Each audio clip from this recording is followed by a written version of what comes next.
Salut la compagnie, c'est Jules Melon et aujourd'hui dans un Ciné Critique, alors qu'on est entré de plein pied dans ce mois de décembre préparatif aux fêtes de Noël, je vais évoquer ce qui est peut-être pour vous un souvenir d'enfance. Un film d'animation sorti en 1986, Fievel et le Nouveau Monde, ou en version originale, An American Tale, avec un jeu de mots sur Tale, la queue de la souris, et Tale, le conte, l'histoire. Deuxième long métrage depuis son émancipation de Disney d'un certain Don Bluth, 4 ans après son merveilleux mais terrifiant, un vrai souvenir d'enfance pour le coup, Brisby et le secret de Nîmes. Et ça tombe bien car hier, aujourd'hui ou demain, ça dépend quand cette vidéo sera publiée, sort un coffret spécial Don Bluth chez Rimini Éditions avec 4 films dedans, dont Brisby et ce Fievel qui nous intéresse aujourd'hui. De quoi peut-être faire plaisir à certaines personnes à Noël. Alors, qui retrouvons-nous au casting vocal? Avant que j'évoque la production et bien sûr le synopsis et mon ressenti global. En VO, un jeune garçon jouant Fievel, logique, un certain Philippe Glasser. En VF, c'est quand même une dame qui s'en occupe, comme souvent. Voilà, Jackie Berger, Brigitte Lecordier qui ont fait des voix d'enfants. Une certaine Sauvane Delanoë. Dans la version américaine, nous avons aussi Christopher Plummer, le regretté, qui joue un pigeon français, Henri. Et comme Plummer savait parfaitement parler notre langue, bah, ça sonne super bien, sans accent, donc ça marche. Sinon, on va évoquer quand même dans la version française, puisque je l'ai revu ainsi, c'est souvent le cas dans les métrages d'animation, mais le passage avec Henri le pigeon, j'ai mis la VO quand même. Pêle-mêle, nous avons Roger Lumont qui joue deux rôles, le méchant, Boniface de Rame, mais aussi le papa de Fievel. Alain Dorval aussi, regretté, qui est là, alors il joue pas patibulaire, parce qu'on peut y penser, mais un chat gentil, végétarien, j'en dis pas plus. Gérard Rinaldi également, qui nous a quittés il y a quelques années, qui interprète Henri le Pigeon, donc version française. Roger Carrel, que vous reconnaîtrez, dans le rôle d'une sorte de cancrelat qui rappellerait Gepetto. Oui, parce que dans Fievel et le Nouveau Monde, clairement, nous avons des vibes à la Disney. Peut-être plus que dans Brisby. Voilà. Mais alors, il y a quelque chose que je n'ai pas évoqué, j'aurais dû le faire très vite, c'est la production. Car qui a chapeauté le projet avec Don Bluth et tout? Un certain Steven Spielberg, qui s'est servi de cette histoire pour rendre hommage quelque part à son grand-père, qui a immigré donc aux États-Unis et qui se prénommait Fievel, de son nom yiddish. Après, aux States, il est devenu Philippe Féan. Un petit peu, c'est ce qui se passe pour Fievel là. Donc voilà, il y a beaucoup d'émotions derrière, ça se sent, et ça veut raconter une histoire. L'histoire de l'Amérique, An American Tale, qui se fait sur l'immigration avec l'arrivée de beaucoup de gens au 19e et 20e siècle, au début du 20e siècle, à New York.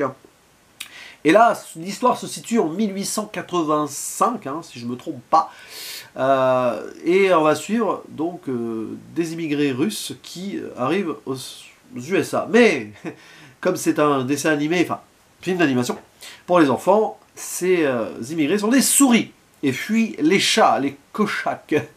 Enfin bon, bref, des chats au service des cosaques.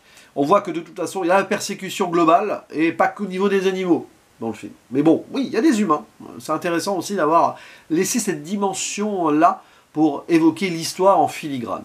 Donc, la famille de Fievel décide de prendre le bateau, il n'y a pas trop de choix à l'époque. Traverser très très compliqué, ça c'est évident. Alors oui, on y retrouve d'autres immigrés, on y chante l'espoir de l'Amérique, parce que en Amérique, il n'y a pas de chat. Ah oui, car ça chante, grâce à James Horner et pas mal de petites chansons qui restent en tête. Et le problème, c'est que le temps donc d'un immense orage démoniaque, vraiment visuellement, c'est assez fou, Fievel va être séparé de ses parents et laissé pour mort. Donc quand la famille arrive aux États-Unis, ils pensent avoir perdu le fils aîné. Très très triste tout ça. Mais Fievel a survécu dans une bouteille et va essayer de retrouver ses parents une fois arrivé à New York. Mais alors, beaucoup de péripéties l'y attendent. Aidé par un pigeon français d'abord qui supervise la finalisation de la construction de la Statue de la Liberté. Ah, c'est très historique tout ça.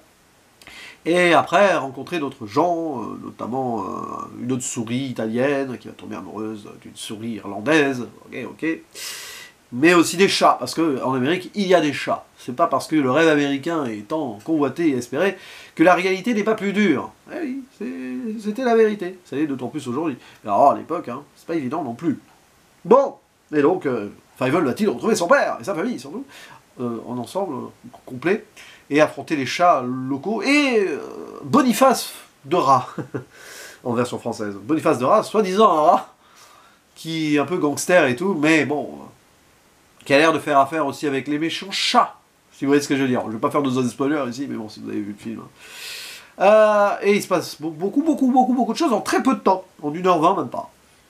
Alors, c'est un film que j'ai découvert peut-être un peu plus âgé, mais adolescent, il me semble. Donc par rapport à Brisby, j'ai pas la même attache. Et il faut l'avouer, c'est un peu plus mainstream que la première œuvre solo de Don Bluth. Parce qu'il y a Spielberg derrière, il y a aussi Madame Kennedy, Madame Disney. Mais des gens qui ont produit, qui partageaient toute cette histoire-là de parents, grands-parents, arrière-grands-parents qui avaient émigré aux États-Unis. Donc c'est très intéressant dans cette idée.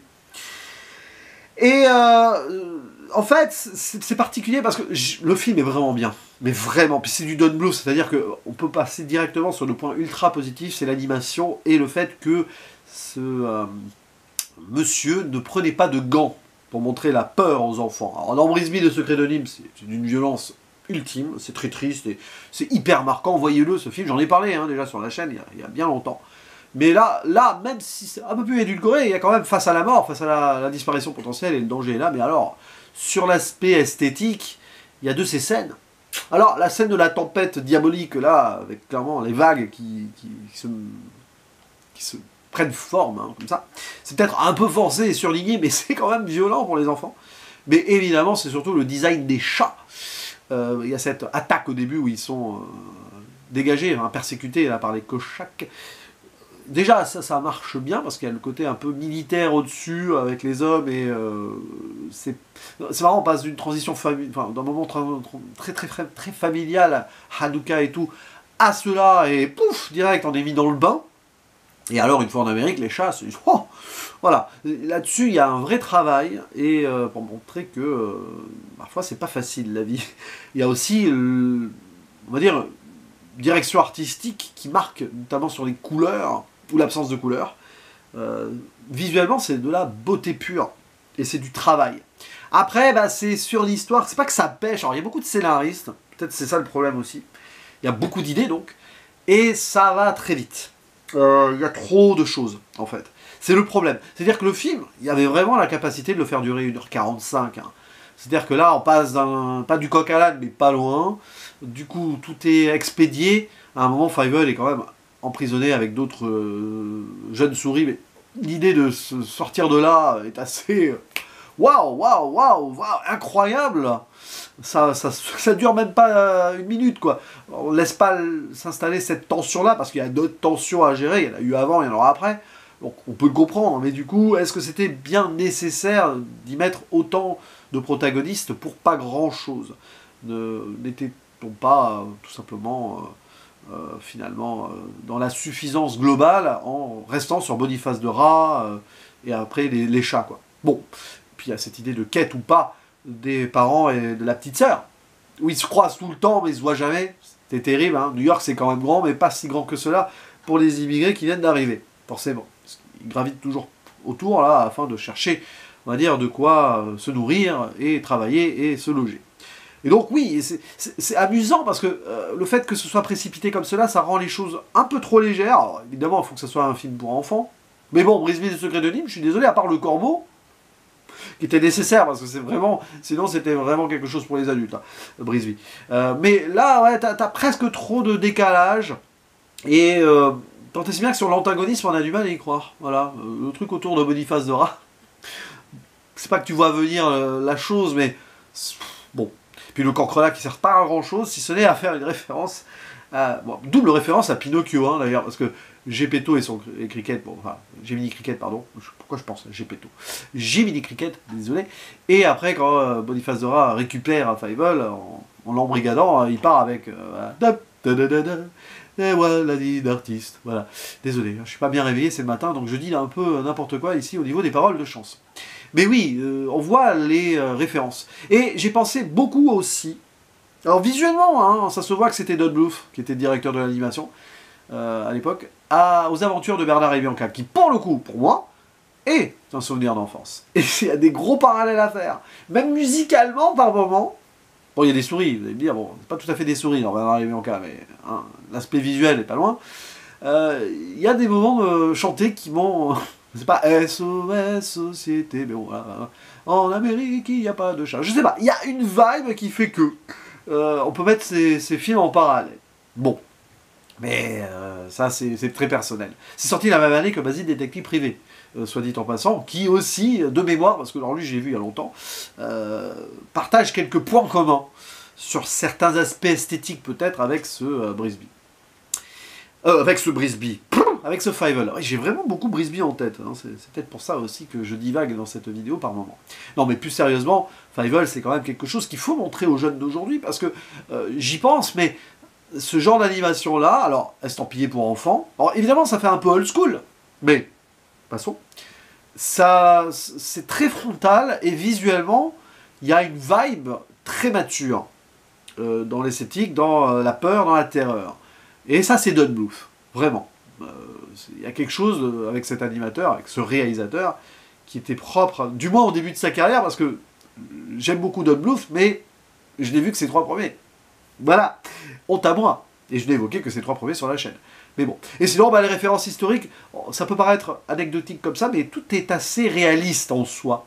Y compris sur la Statue de la Liberté, oui, qui a été finie comme ça, un peu. Et bon, Henri le Pigeon, qui est français, qui, on va dire, possède cette statue à sa façon, c'est un petit peu l'allégorie que cette statue vient de France et a été co-créée par Bartholdi et Gustave Eiffel, des Français. Donc oui, il y a cette référence-là, et j'aime beaucoup aussi, alors ça c'est subtil, mais quand on arrive et qu'on voit la Statue de la Liberté, il y a une chanson qui récite le poème de Emma Lazarus, hein, de New Colossus, le nouveau colosse, qui a été installé, je sais pas, 2 ans il me semble, avant l'effet du film, enfin, la temporalité du film. Donc oui, il y a cette idée de aussi montrer l'histoire américaine et comment se construit cette histoire américaine. Alors là, à travers des souris, d'accord, mais avec ces immigrés qui viennent. Oh oui, on n'échappe pas à certains stéréotypes. Bien sûr, c'est les années 80. Voilà. Vous verrez des stéréotypes pareils dans Bernard et Bianca avant, sur la représentation des membres de SOS Société. Peut-être un peu plus encore. Donc oui, bon, il faut partager... Ouais, j'ai envie de dire, il faut pardonner. Ouais, on va pardonner, mais c'est 1986. Mais bon, c'est vrai qu'à certains moments, il y a des choses qui ont mal vieilli. Mais pas visuellement. Pas visuellement. Mais c'est vrai que l'équilibre est quand même beaucoup plus compliqué à avoir, là, par rapport à Brisby, sur la rapidité d'exécution et sur les moments plus enfantins. Par exemple, je trouve que Fievel, bon, oui, c'est un petit. C'est un petit. Avec sa casquette tout le temps, là, bon. Mais on a du mal, vraiment, à avoir une dimension ultra héroïque avec ce personnage. Parce que c'est un enfant qui subit et qui fait un peu des bêtises aussi. Mais bon, ça reste quand même un très bon film d'animation, que je vous conseille, si vous l'avez jamais vu, ou si vous voulez le revoir là, ces prochains jours, c'est le moment. Et je suis là pour partager avec vous hein, vos ressentis et vos souvenirs. Dans la procédé critique, il y a un peu de tout à se mettre sous la dent. Là, c'était plus, on va dire, récréatif, mais c'est du Don Bluth.